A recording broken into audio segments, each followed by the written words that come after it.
Israel's propaganda aimed at justifying its war on Palestinians in Gaza is being challenged and ridiculed on social media after a series of controversial videos and statements began circulating online.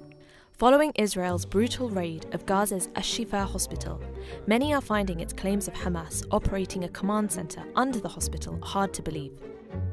Social media users were quick to detect inconsistencies in the Israeli military's narrative, prompting a viral trend on TikTok, with creators parodying videos of Israeli forces showcasing alleged Hamas evidence. There is a list. This list, in Arabic. What is this, you may ask? Hamas tunnels. This is a map of Hamas. This guide is a manual to create weapons of mass destruction. As users mock Israeli claims, like the alleged discovery of Hitler's Mein Kampf in a child's bedroom in Gaza, and the infamous calendar on Ash-Shifa's wall supposedly displaying the names of Hamas operatives, Israel's public messaging policy, known as Hasbara, is taking a huge hit. Hebrew for explanation, Hasbara is a public diplomacy scheme that uses information warfare to promote the strategic objectives of the Israeli state.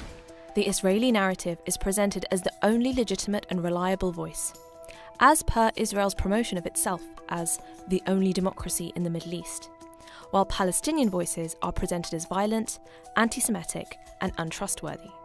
Hasbara targets politicians and the public through mass media, but also through the funding of research centres, NGOs, and lobbying firms. Israel additionally offers Hasbara scholarships and grants to students and young professionals to spread pro-Israel messaging.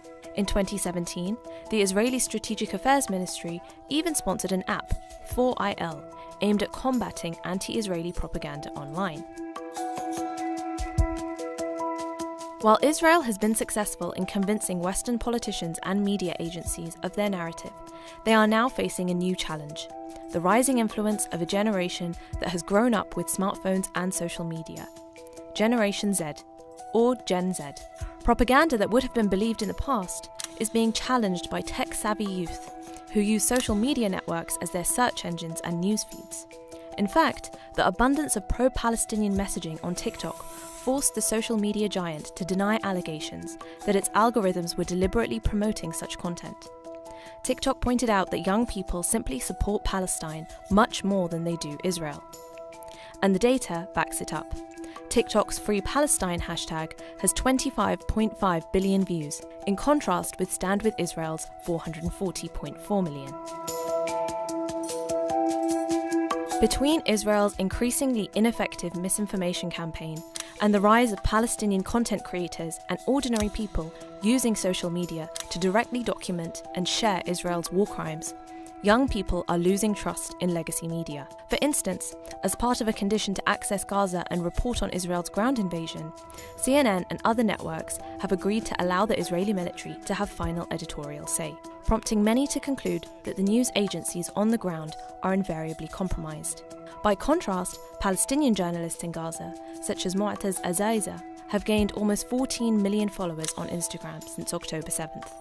Social media users have also shared their screenshots of genocidal statements made by Israeli officials that were posted online before being deleted, in an effort to highlight the nefarious intentions behind Israel's brutal assault on Gaza. Israel has attempted to improve its reputation by emailing influencers and media personalities, offering to pay for their public support. But the propaganda bill is racking up, with Israel reportedly spending over $7 million on YouTube ads in the month after the Hamas attack.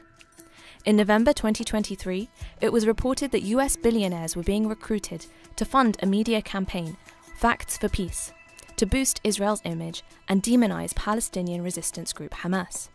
Former Google CEO Eric Schmidt, Dell CEO Michael Dell, and financier Michael Milken, together worth some $500 billion, have all been solicited. But despite the financial resources behind the Israeli lobby, these top-down efforts may actually further damage Israel's credibility and deepen the gap between older and younger generations. Meanwhile, videos from grassroots Palestinian journalists and activists in Gaza continue to reveal the realities of living under siege and Israeli bombardment. So will social media be the death of Israeli Hasbara propaganda?